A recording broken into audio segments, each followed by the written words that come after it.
tell her, he's just fighting all over the place with a whole lot of creativity, imagination, and all that. So if I forget something, because you got a whole list, I guess you'll share that with us. Happy to have you. Okay. Next we have David Moran. Where's David? Woo! All right, Moran. Don't let me tell your name up. I'm in Zeke, so I get it all the time. You here with us. Thank you for being here, David. You're from Chicago. Education is his thing. He's a writer and a producer and an organizer. He did a lot of organizing with the Soapbox No Cop Academy. Thank you. That was amazing to watch. Woo! I gotta give you a shout out myself. He's out here. He's doing a whole lot of work, trying to stop the whole bunch of oppression and across the world. Are you just doing it all right? Trying? You making your rounds? Yeah. Happy to have you. Thank you, David. And last but not least, we saving one of the best for last, a strong black young woman. Her name is Destiny Harris. Come on, Destiny. All right. Let's recognize Destiny. Looking good, showing up in many spaces. A queer educator, a writer, a poet, abolitionist, organizer from West Side, Chicago. Okay. She believes in power. She looks like power. She's walking in power. And she's doing a whole lot of organizing. So we are happy to have you, Destiny. Thank you for being here. Woo. I was still new-ish to Chicago, felt that way at least, and so a couple years after undergrad, this campaign comes around, and so not only in the impetus of Soapbox is a blend filmmaking and beautiful, fun, exciting cinema with radical activism without watering down any politics and having real, not only calls to action at the end of films, calls to action at the end of our content, our work, but also ways to think radically and differently and transformative about the world. And so with this campaign, it was the first campaign I really poured into time-wise, capacity-wise, with also like in a second stage of radicalization of my own politics, building with David, learning how to organize more, all the behind the scenes, boring, unsexy stuff that organize that's important and only uplifts the work. I was kind of learning that in a really interesting way. And also kind of finding my place in the world as far as storytelling, framing, reframing, and just film and art in general as important and essential in movement. And so this campaign, this film means a lot to me just because it was such a crucial point in my life and the life of Soapbox and work we do. So I think I'll kind of pivot there as like a macro thing as far as framing and storytelling, why that's essential liberation, has been for all liberation fights. African American Culture Club, on the board for like our school's like Acting for Gender Equality Club. Also like you guys saw like the Louder Than a Bomb poetry competition. I was also like captain of a poetry slam team, and we were also participating in Louder Than a Bomb. I think something that's like important is that I was one of the people in the film who was saying that their school was closed down in 2013, and that was at the end of my 6th grade year, I think. And so I was part of the students who would be going to these meetings to literally convince the mayor of like, keep our school open. This is detrimental, you know, a lot of teachers were laid off, you know, students have to cross gang lines, like all of this stuff that like a 6th grader should not have to harbor. And it's real full circle these days because now, you know, I graduated high school, went to college at Howard University, back in the city, and now I'm a teacher. So it's, why the fuck, how did we get here?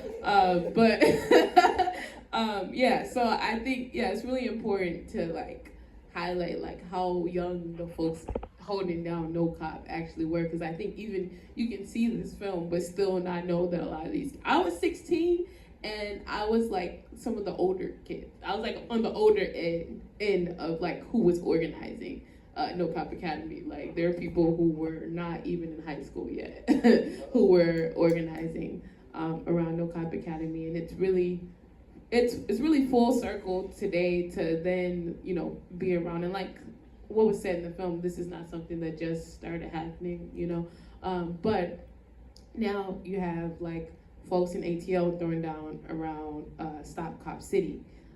And so it's just interesting to see like how these weird politicians like literally are like in cahoots with each other and learning from each other and being like, oh, Ron did that in Chicago. Because I remember when when the Cop Academy was first talked about, Ron was saying like we wanted to look exactly like the NYPD's version, right? And now, you know, folks in Atlanta, we want to look like Chicago. Like everybody is sharing it in cahoots, and it's like their planning is just like so many years further ahead than we actually know. Like folks are just hearing about Stop Cop, but like the first time Stop Cop was mentioned, well, Cop City being built in ATL was mentioned was like in 2018, back when we were organizing around No Cop Academy. So like these things are all very interconnected, and yeah, I'm gonna stop right there.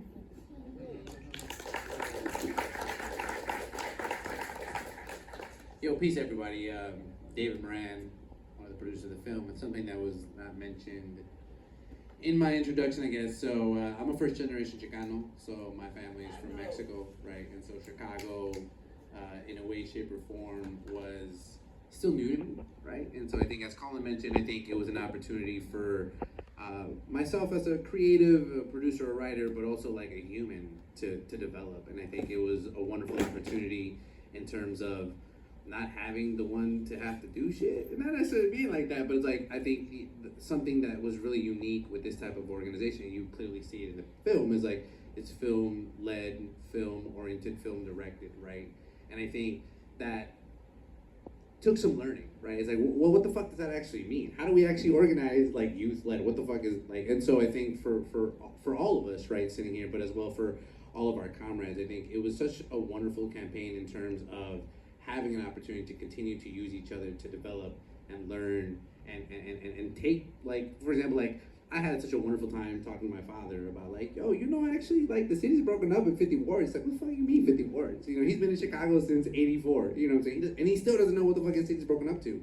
He also doesn't know that CPD gets millions and millions and millions and millions of dollars, almost 40% of the city budget. And yet he's all like, yo, the streets are trash. Like, yeah, Dad, you don't want to know why the streets are trash? Let's talk about it. And I think that's a wonderful opportunity that this film gave me personally, which is really exciting. And so seeing it, you know, I still get, you know, I'm an emotional human just in general. So like, I just get all teary and shit when I'm watching like dope things happen. I'm like, yo, it's like, because it's still relevant, right? And that's an unfortunate part of this film, right? That it's not like, it's not one of those films that's like, yo, W's, let's go home, let's have a cake, we're good. Nah, that's not what it is, right? I think the beauty of this film is being able to find joy in that pain, in that loss, right? Because that's what it was. And y'all seen that Cop Academy is full blown and going.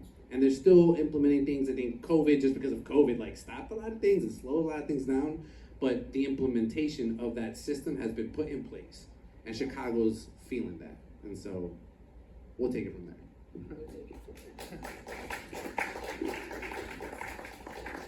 Thank you. Yeah, I had the opportunity to view the film before it was actually played, just now before you all, and I could watch it over and over and over again. So I want to thank you, and because of the great work, it also allows us to, you know, make connection, because we're going through a lot of that right here in New Orleans. I think we all can vouch for that, and it's a big mess, and it puts you in touch also with reality. Like, this shit real. Like, this shit real. Last week I woke up in tears, but I also woke up understanding that there's work to do, and when we get knocked down, we get back up, and we got to put on our boots, tie our shoestrings up, and keep running. So, I mean, like you said, it's a nonstop. It's a nonstop. But thank you, David. I want to ask you a few questions because of the sake of time. You know, we want to make sure that we are not maybe over 2 or 3 minutes, but here I have a question I'd like for you guys to answer it.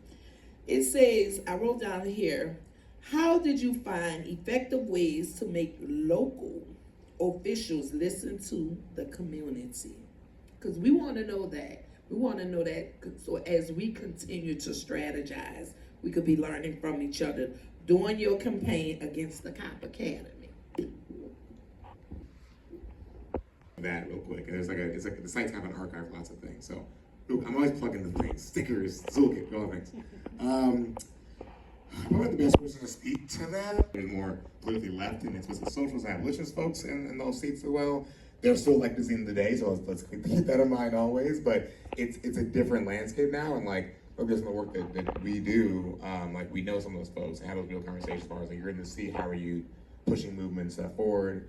I think that's important. So like relationships across the board, but understanding that what that seat actually is in the first place, and understanding that like the path of all this work is to deconstruct or abolish lots of it and rebuild something new, and we can do that all at the same time. And so, other than that, tweet at them.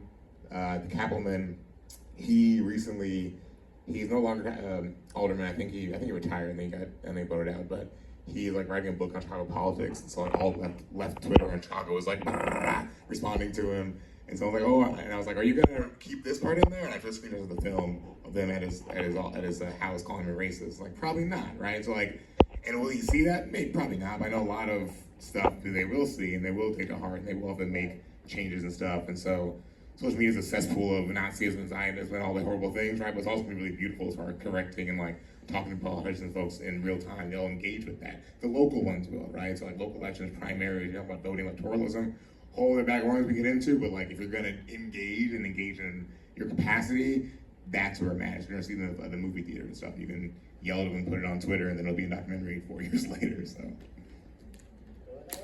Thank you.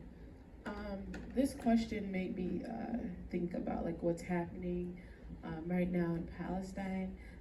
It made me think of a quote by our comrade Aaron, who died in the Revolutionary Act to bring awareness to what's going on in Palestine. And basically what he said was a lot of people asked themselves what they would be doing if they were living through or witnessing a genocide, and the answer is you're doing it right now. You're going about your day-to-day life like nothing is happening.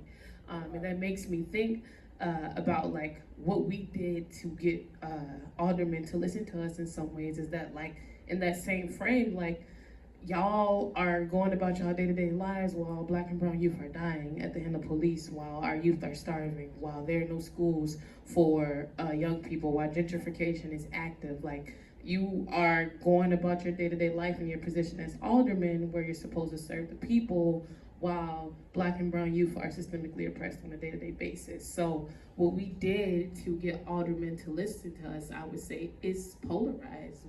Everything was a polarization. Like, the very first No Cop Academy action was racist into here. What side are you on? Are you a racist or are you not a racist? Like, are you on the right side of history or are you on the wrong side of history? And when you frame it that way, it's really clear to see like who may be movable and who's not, because you can't really argue with that. You know, are you a racist or are you not? Like, you talking all around. Are you racist or are you not racist? Are you for the people or are you not for the people? Are you voting on the right side of history or are you voting on the wrong side of history?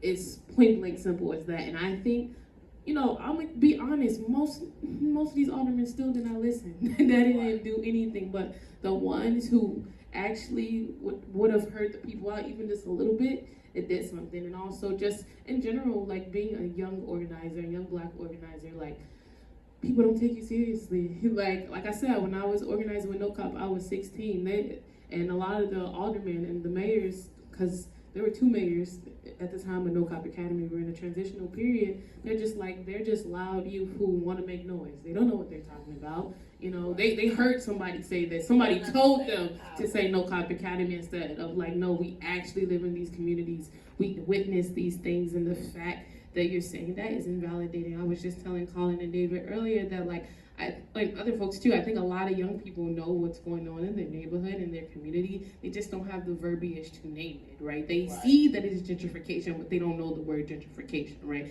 They know that they are over policed, but they don't know that that's tied to the prison industrial complex, you know what I mean? So they can see these things, but it's hard to make those little connections, and it's hard with purpose, right? Because no one is giving them the tools. Like, they aren't taught these things in school. So like the less people know, the less they can radicalize and organize. You know, knowledge is power at the end of the day. And so I think they don't want that power. They don't want that power. No, but I think like that was a technique that was really, really powerful in getting people to listen to us. And also like cross-city solidarity, because what you would find is a lot of aldermen would be saying, like, you know, only the white people on the north side are saying that they don't want this cop academy. Like, we haven't really heard any people from the community say this, right? We hear implants, like people are screaming in your ear, and it's like, actually, no, we went and we conducted a survey with 800 residents, and 95% of them didn't even know the fucking cop academy was happening. So who are these people that y'all claim to have talked to? Because we talked to those same people and they were clueless. You know what I mean? So having the hard facts and being like, actually, no, this isn't just a thing that impacts, you know, young Black people on the west side where I'm from. This is something that impacts us as a city, especially when you're saying you want to train other states. The only person Rahm Emanuel left out was Israel. Like, and the CPD does do things with Israel. Like, that already happens. Like, this is not something that just impacts, you know, young people on the west side. Because then we have people like Rahm Emanuel who, like, want to be, like, head of foreign policy and run for different positions that are higher within our political system. So, yeah, that's it. That's a lie. Y'all was strategizing. I They don't like that power, though.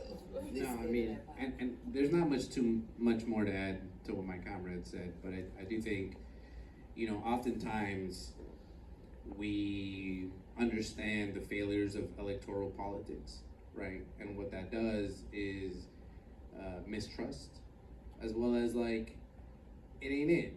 And that lack of participation oftentimes leads to more problems, right? And so it's like, you can't talk shit if you ain't voting. And I think what things like this do, right? Because if you look at all those aldermen who voted no, Colin just named in this last election cycle, we were able to bring in 17 new left progressive alder folk, right? That means there was a shift, right? So what we could do is we could threaten them what the fuck they care about. That's what they care about. They care about their salary, they care about their position, they care about their name, their status, where I'm at, you know what I'm saying? And so you get them from where it hurts. And that's, and I think, like, you know, one thing, I'm not here saying electoral politics is gonna save us, right? But I think when we're looking at the infrastructures, the way a city is constructed, specifically Chicago, we got 50 mini motherfucking mayors. This really is, 50 million motherfucking mayors. And some of them win by like tens of votes, tens of hundreds of votes have won in the last one. So we can see what that does, right? And not only then, okay, we elect them into place, what is it that we then, as the people who brought them into that, to follow through, right? And we're seeing that in Chicago, whoever's following, you know, Brandon Johnson's mayoral cycle, or whatever you want to call it. Like, yeah, my man had 2%. I didn't even know who he was. He had 2% when he started. He was 2%. And I ended up voting for him. Why? Because he was organized and I see he was with the people. Okay, cool, where are we at now, right? And sure, we can have our opinions on Brandon Johnson, right? We call him barely minimum Brandon, you know, because he's doing the barely minimum. But, you know, had it been valid, right? That's a different conversation we haven't. Right. You know what I'm saying? And so let's take it for what we have. And so to finalize and answer your question, I think politicians are understanding more and more that people are not as dumb as we pretend to be. You feel what I'm saying? I think we cannot give a fuck. That's one thing. But I think that's the job of us. You feel what I'm saying? This type of, like, you put this in front of people and they can have one opinion about policing, right? They can have one opinion about budgets, maybe none. You watch this, you have a couple thoughts. You have a couple feelings. You're like, yo, what the fuck? You talking about 95 million? And guess what? That shit cost like 110 million. So they even lied to us about how much it was gonna cost originally. You feel what I'm saying? And so that's the power of films. That's the power of creating participatory media, right? Because it wasn't just like call-in spearhead, like, this is what the fuck I want. No, it's like, it was a complete project fooling through for the last 5 years to what y'all watching today. So appreciate y'all being here with us. Yeah. And when I was watching it, I'm like, it's so messed up, man. We getting fucked up everywhere around them, like across everywhere. Like, this shit really happening. Our mayor spent millions of dollars, $72 million plus the other money that they don't tell us about, on trying to build his jail, this new jail for the mental health. I don't know why they're not pouring into the communities, but we're gonna talk more about it. The next question, and then I let me go back, because you said something else I wanted to address. You talked about our folks not voting. You know, we had a really low turnout this last election, and so now we're trying to shake shit up and shift the narrative, because I mean, our democracy, we're losing right now, but we're not giving up. We're still hopeful. Just like in the video, We know that we have to keep it going. Like, we don't stop. We're gonna fuck some shit up. We're gonna expose some shit. We're gonna make our community aware. So that's what we're doing right here in New Orleans. So even like we did a whole second line, and if you know, that means we marching in the street just to expose what our mayor is doing right now, and how it made me relate to what was going on with y'all mayor in Chicago. Like, how could you be a black woman taking resources out the community to build prisons? Like, this shit don't make sense. 2 + 2 still is 4. I don't know what's going on after the data and all the work, and we're on the grounds, and they still can ignore that. That's just messing with me. But I'm going to go on. It says, considering the efforts across the country, like the Cop Academy in Chicago and similar projects, how are these resistant campaigns connected, and what could we learn from their organizing strategies? Because, you know, they be working in the background. Well, I'll comment that if you. No. Two quick things. I think we got to be careful of calling America a democracy ever. Fundamentally, it's not. Systemically, it's not. Systematically, it's not. They are different. 2 senators each state alone is undemocratic. In populations, like, we got to be real careful what we call anywhere not democracy.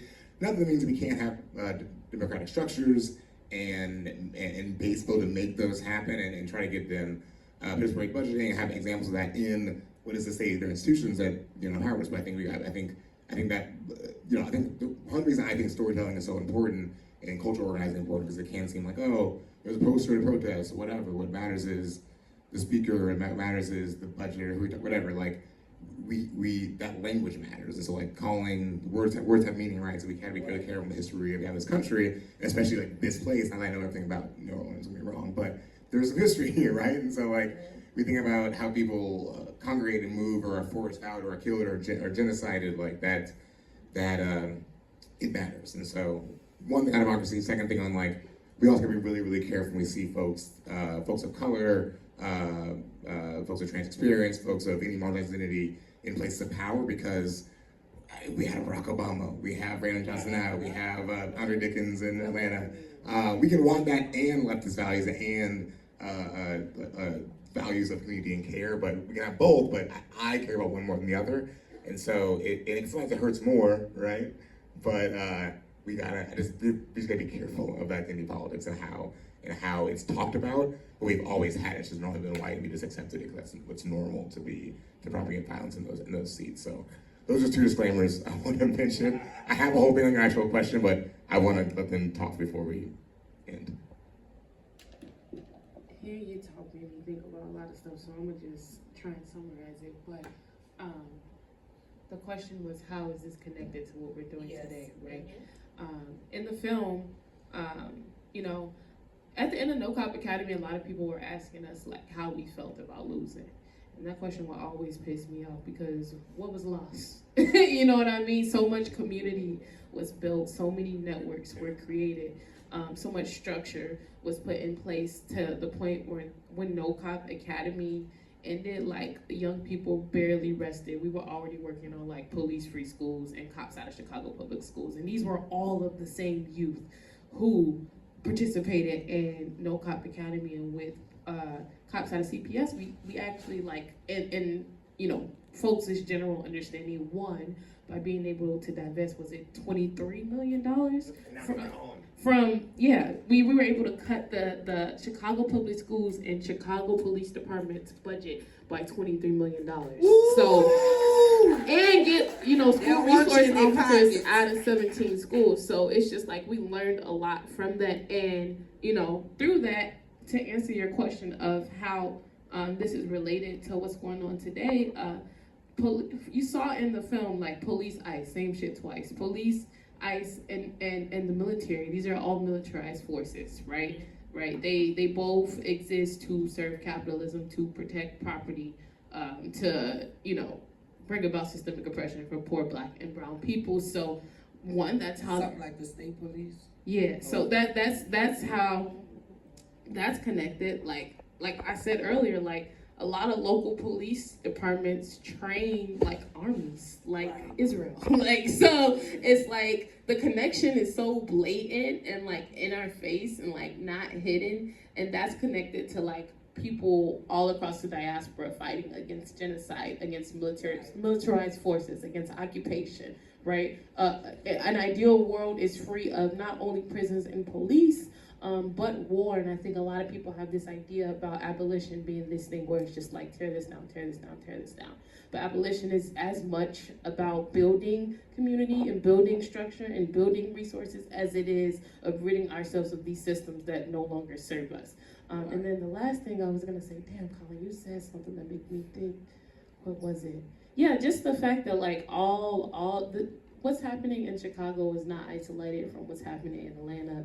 It's not isolated from what's happening in New Orleans. It's not isolated from what's happening in Palestine, Congo. Like all of it is connected. And so, yeah, I think that like all of these systems are always at play at different magnitudes in different ways. You know, we realize it. Like one thing that got me involved with No Cop Academy was that like my dad was in the military, like, and that's what got me involved with also further like anti-imperialist, anti-war work. Like we have these personal connections. We have people who we've lost to gun violence. We have people, and really recognizing that like we need to address the root causes of these issues. Like when you think about the police, they come after the crime has been committed. Like where are the proactive things in our community that work to get to the root causes of these issues? So, yeah. Thank you. And Thank you. I think the only thing one could add would be, we know what the systems do in order to maintain themselves, and I think one thing that is prevalent that oftentimes eludes many folks is passivity. Passivity? It's like not doing shit. Apathy, like not even thinking about it. Like doing a good job of blurring work and home and prescription medication and alcohol, and you know, for you to not even have to think about it, for you to have to numb yourself enough to be like okay with what's going on, and whether that's like the murder of our black and brown youth in our cities, or whether that's our brothers and sisters on the other side of the planet, you know, being murdered by Israeli forces. Like, the system has done a good job of pacifying folks. And I'm not speaking to the people in this room, because clearly I'm assuming everybody in this room clearly gives a fuck, right? Y'all clearly give a fuck. But it's what I tell my dad, is like, yo, like, we that know have a responsibility. And he was telling me, he's like, oh, but like, what, you're gonna like pull him out of the matrix? Like, yes, we're gonna pull him out of the matrix. The fuck, we're not asking red or blue pill, motherfucker. That ain't the options. The options is, we gonna be here tomorrow, or we gonna die today. And I think oftentimes that passivity, what the fuck I say? Like, I think what it does a good job of being entrenched, not only within our older generations, but also some of our young folk, some of our immigrant people, some of, you know what I'm saying? Like, it affects certain demographics of our populations to the matter that's why motherfuckers ain't voting.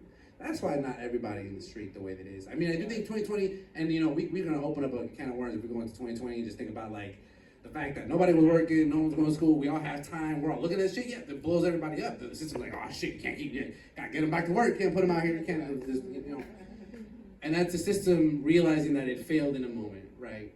But that's just because people is what's going to make it happen. It's not it. And so again, it's like understanding and reminding ourselves and reminding our loved ones that this is just a system. This was created. Like, I wasn't born to fucking pay for apples, motherfucker. Like, that shit grows on trees. You know what I'm saying? Like, no, I mean, it sounds dumb as shit, but it's for real. And I think the more simple we can make it for people, right? Because that's what it is. I love politicians when they're like fucking 4 or 5 syllable word ass motherfuckers. Like, no, stupid. You trying to make it elusive. You trying to like hide behind all these things, trying to make it difficult. It's not fucking difficult. You can either kill people or not kill people. You can either put a grocery store there or put a McDonald's there.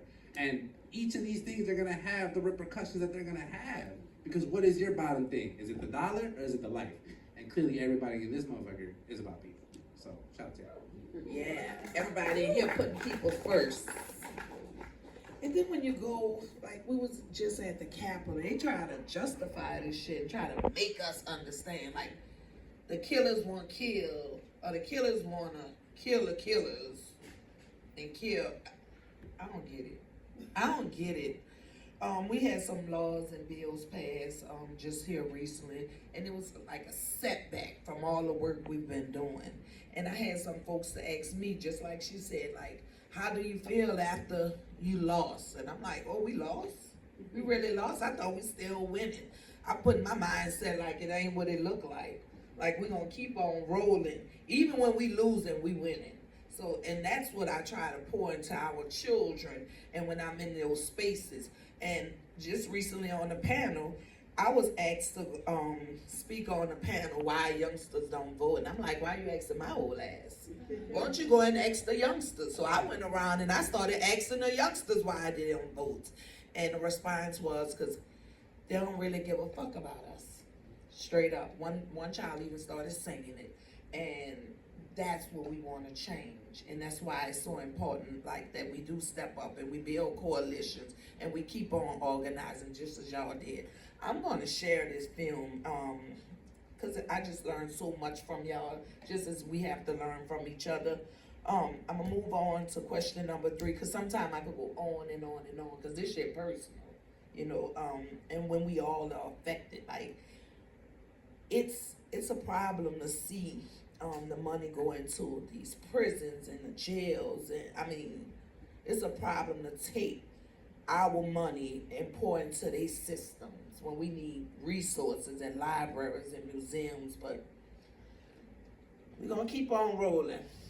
Here the third question, and this will be actually the last question. The documentary highlighted the negative effects of law enforcement on minorities, communities, and the financial cost of the COP Academy. How could the $95 million for the Academy have been better used for these communities? All the research says alleviates crime, makes our money. I think it's good questions. I think we talk about, you know, since like, you could say like, I don't want to use the right name, but like Bernie making some like demands like, you know, raising student debt and free healthcare, I mean, like Medicare for all. Those are more popular in 2016 to now, and that being more of a, you know, the Democratic Party shifting left and knowing people can say those things as more mainstream now. And we think about that language as far as like free. None of that shit's free. We're already paying for it with the taxes, and that's okay as our taxes go to the people. But it's like even the idea of like free this, free that. It's like it's not free. We're still always paying into it, and like we'd be happier, more okay paying taxes if we just like went back to us. I think that the film does name a lot of like what those things can go to and like what the research shows. And what I went name before as far as the connections and things, there's a lot we can say, but like we should always talk about systems of oppression because they're insidious and they're in all of us, and that's why this works so fucking hard. But it's like we also know who's like doing the things and pressing the buttons and making them like money go for us. Ron Emanuel, mayor of Chicago, she was staff of Obama.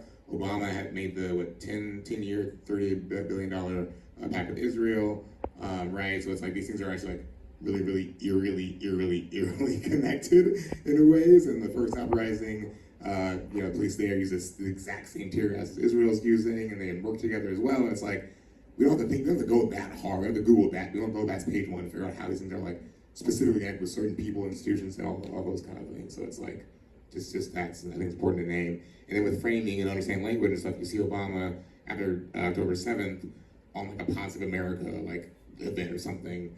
And he's like, you know, everyone has their, like, you know, maybe I wasn't complete, maybe I did some wrong. It's like, yeah, motherfucker, you signed the contract for 10 years, $30 billion, and we know that, and that's Googleable. And it's like, I saw people on Twitter, I'm just like, talk about gaslighting, like, I'm in a toxic relationship.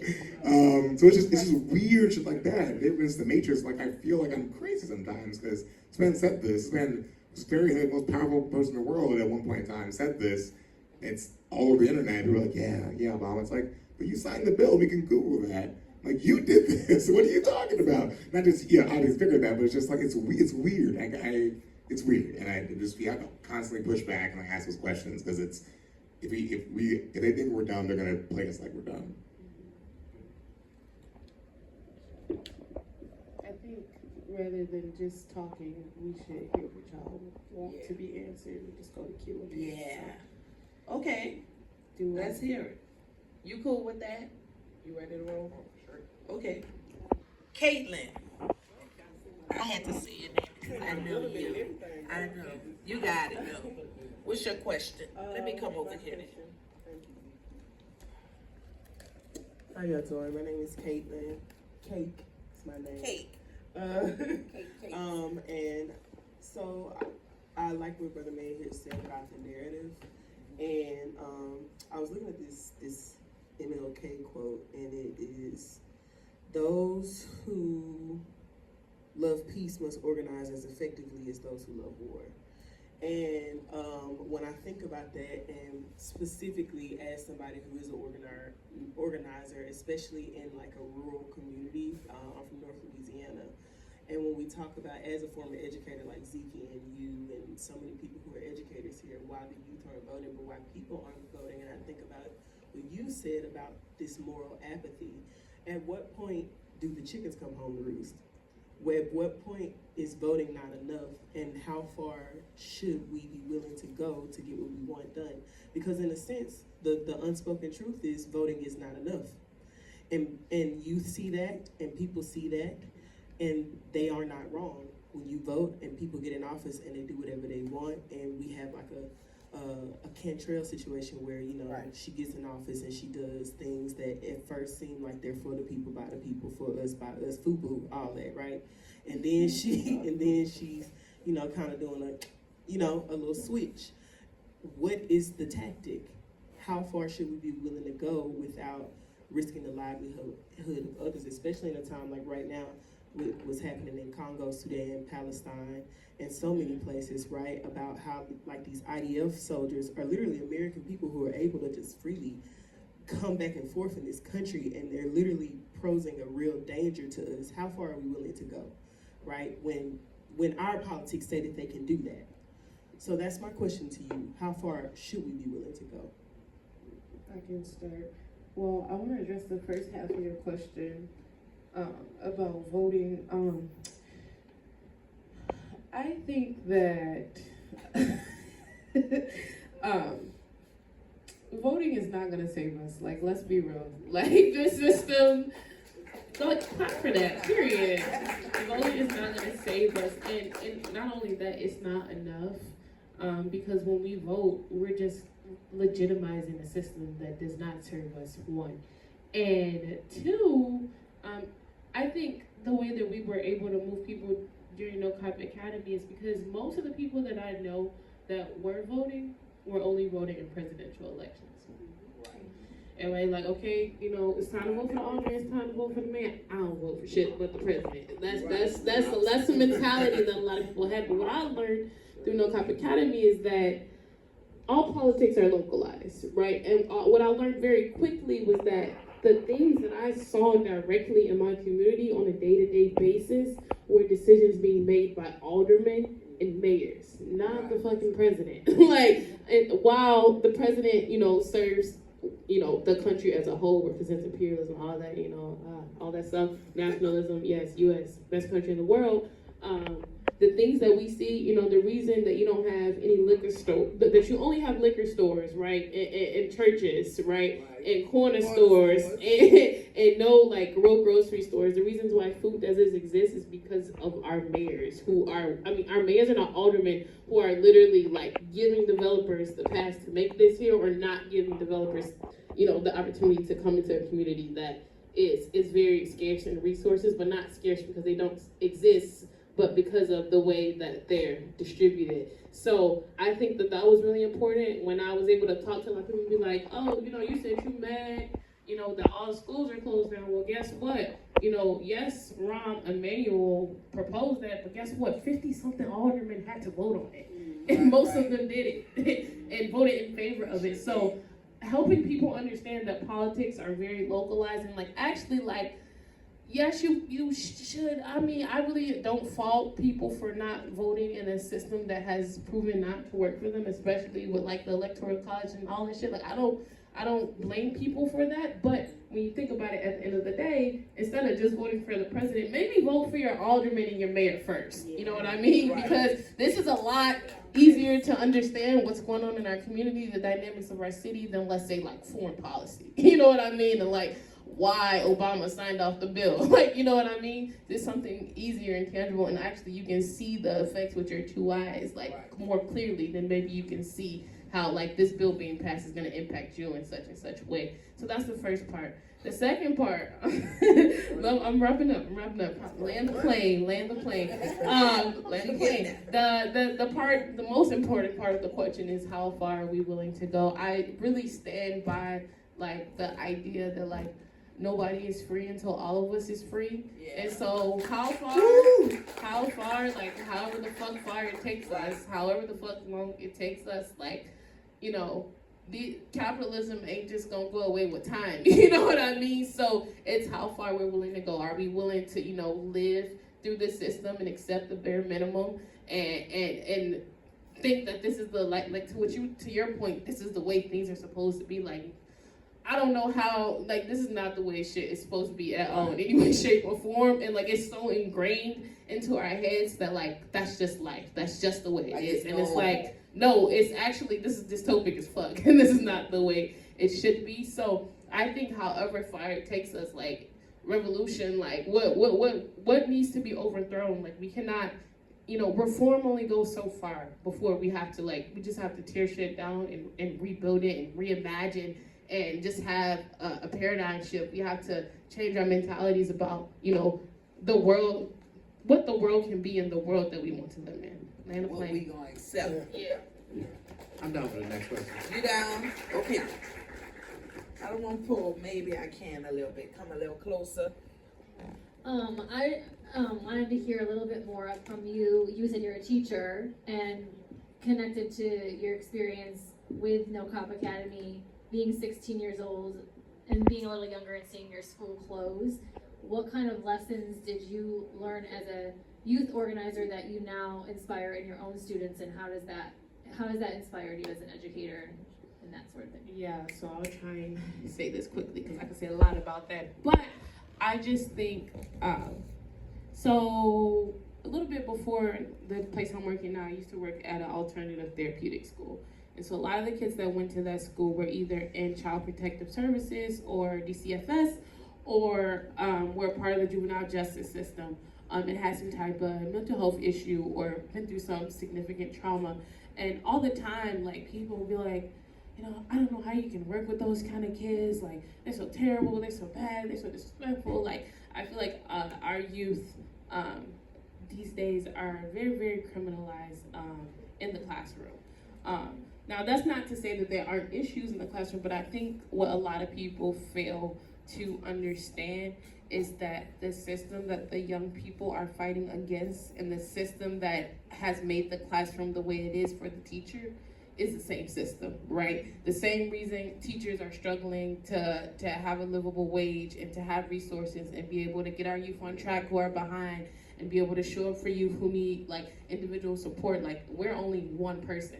And the same is true for the kids, like, especially for students now, like students that are behind. Why are they behind? Because classrooms are overcrowded, because we don't have paraprofessionals, because we don't have TAs, because they don't have updated libraries, because they don't have nurses, because in 2013, Rahm Emanuel closed down over 50 schools in the largest public school closing in U.S. history. Like, the youth are fighting against the same system that us as teachers, the same reason why we have to unionize. Like, all of these things are tied into each other, and so we really have to do a lot to, like, decriminalize the way we think about young people in the classroom and to combat the school to prison pipeline, because most you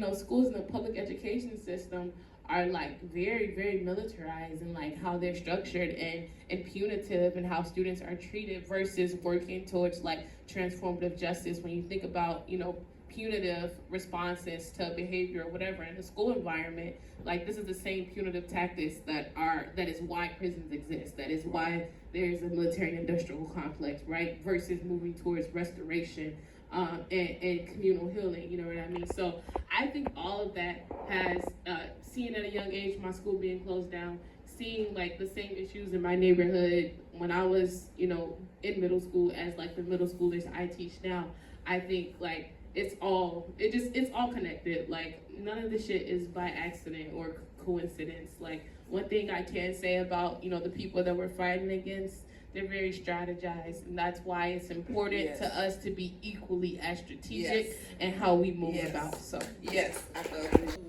Being a teacher, for 25 years, I always taught in the inner city schools. And when the teachers, we choose our students, and when they would go through and pick the students like high, low, I never would join in. I'm like, give me the ones that nobody else fucking want, and watch me turn this shit around. And they didn't understand that. And I was always told, Miss Wilson at peace looked like the whole of me, like the dungeon with nothing in it. I'm like, no, hell no, I'm not sending my children there. We're gonna work this shit out. We're gonna talk about it at lunch. So like the systems is just the systems, and they gonna do what they gonna do, and I'm gonna do what I wanna do. Like they stopped teaching history, I was teaching my history. I was doing a whole different game. I had to change the game. Wasn't even following the curriculum no more. I'm like, why they not teaching Black history? Make me understand this shit. Yeah, we still gonna do the whole little program in here. If the school won't do it, this teacher gonna do it. We're gonna do it inside the class. But they trying to just mess our children up in all kind of ways, and I wasn't siding with that shit, so I started fighting differently. But I'm moving on to the next question. Can you make your way over on down?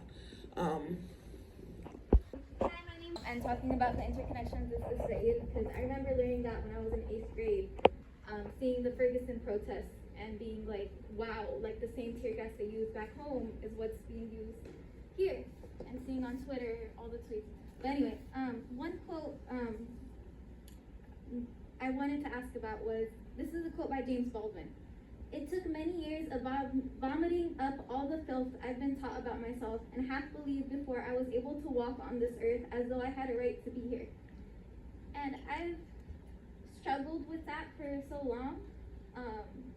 And religion helped, so many things helped. But I wanted to ask, what were your role models, or what were your quotes, educators, you remember saying knowledge is power, that motivated you to be like, I needed to unlearn? Like, what was your radical turning point?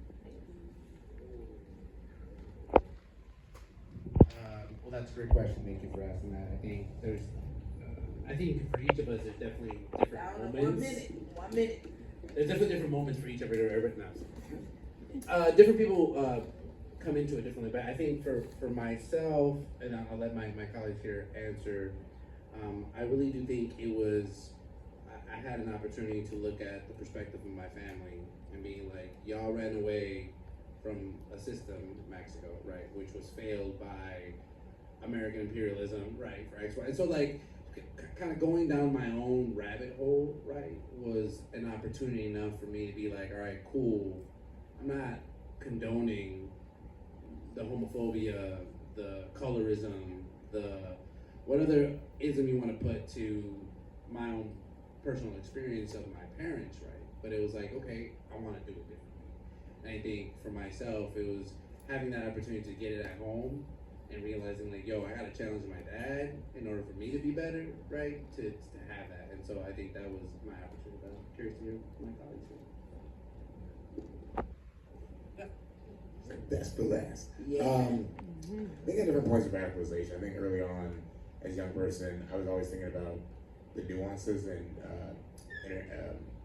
connections between things. I think just like race and class, and like growing up with some class privilege, but I was like being a Black man and being like, okay, I'm in sports and all my Black friends have asthma, but I don't. Like, that's weird. I'm Black too. Why don't I have asthma? I live in different parts of the city than they do. And think about class and race at an early age, like in a really weird way to understand quite yet. And then just to understand, like, oh, why am I not learning about Black Panthers and Malcolm X in my schools? I'm learning about them on my own. But then it's okay about why, and I think about that and not Ella Baker and Audre Lorde initially, and think about like how patriarchy works and how that shows up in myself as a young person early on, right? And so early on, it was like just consciously all power, privilege, and oppression. And then like thinking about my education, I was like, I played sports and all the things. I also love school and love learning. It's like, why don't I learn about these Black figures and I learn about these ones? And I do learn about MLK, whoever. I'm learning about the true side of that, like why am I intentionally being told something that's not either not true or not a full truth? Then by the time I get to high school, like teachers like hated me, so I was like, that's wrong, but also I have good grades, so they couldn't say anything. And so for me, it was like that, like why is the world look like this around me? Like why am I either different or participating in something that doesn't feel good, or why does it feel good? What would I have to unwork in myself early on? Some things that I talked about a little bit already about what radicalized me. So having my elementary school be one of the schools that was closed down in 2013, having a father that was in the military, seeing the impacts of that, and then also just like out of necessity, really, like the neighborhood that I was living in at the time was the neighborhood that the Cop Academy was going to be built in. And the current Cop Academy, the old one that had existed, was across the street from my high school.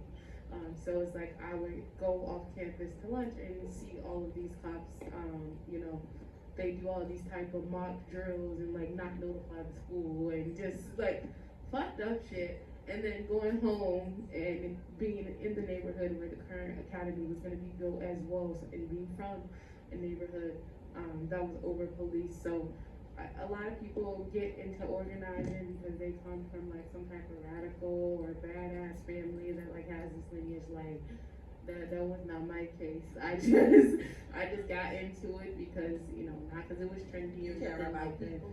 Because I care about people, period. Yeah. That's it. That's it. And that's why we here, because we care about people. We do have to close up and wrap up. Not sure if any of the people have anything to say.